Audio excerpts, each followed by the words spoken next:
Good afternoon, students. Today we're going to look at how to find research articles from Winthrop's library. Not only do you want to make sure that when you are doing a project that you base it on research, but when you're teaching, you want to make sure that your educational practices are influenced by research-based practices. You want to make sure that you're doing what's best and what we know to work for our students. So to start at the beginning, if you're at home and doing this research, you want to click on the database. I'm going to show you how to do that in a minute. And when you do that, you'll be asked to verify your relationship with Winthrop. You'll have to type your Winthrop ID. Don't put the W, just put the number. And then it should let you research and move on very fluently. I'm on campus right now, so you won't see that step on mine. But if you just Google Winthrop Library or get to the DACUS page from the main page, and then you want to click on databases. One of the easiest ones to use is EBSCOhost, so we're going to click on E. And it's the second choice, so click on EBSCOhost Research Databases. And then it's going to let you choose which databases you want to use from EBSCOhost. You can select all, but it's going to make it a little bit slower. So I usually just go with Academic Search Complete. And you want to continue.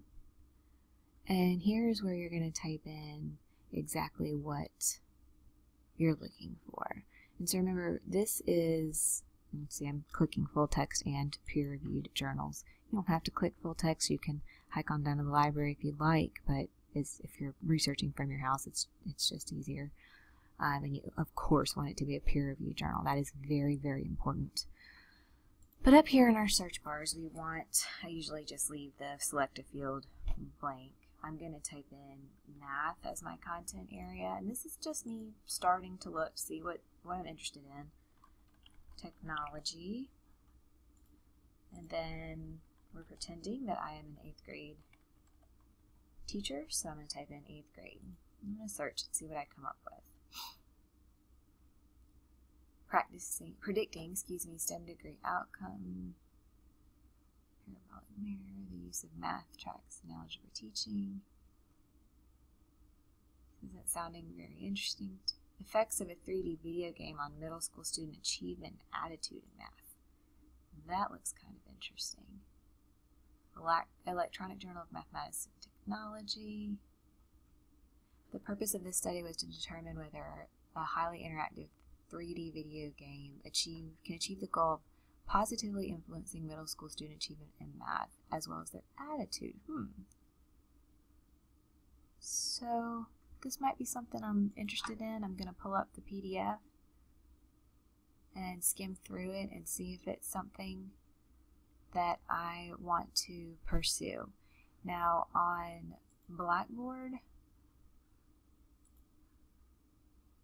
I put some questions there for you in case you want to check to make sure that your article is research-based. Just a couple of guiding questions, if you will. So you can look for some of these things.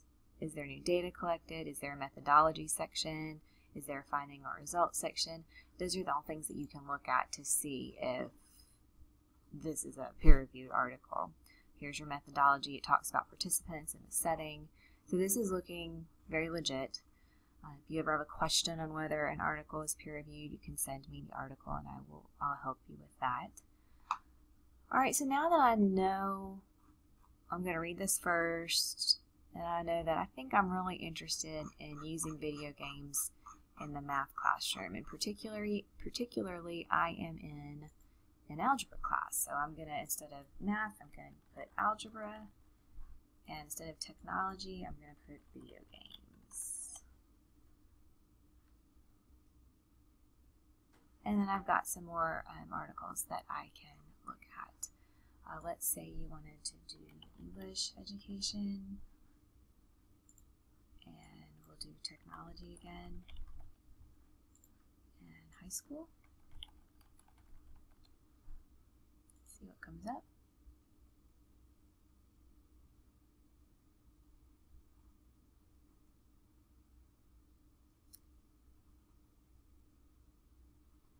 let's see, web-based reading annotation system. That, as a literacy person, that's very interesting to me, because I spend a lot of time with my students teaching them to annotate. So I would definitely pull this article and skim it and see if it was something I wanted to pursue.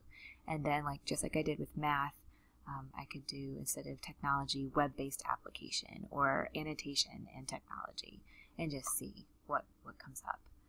This is just a brief introductory screencast for how to find research articles. If you have any questions, call my office or send me an email. Have a great day, guys.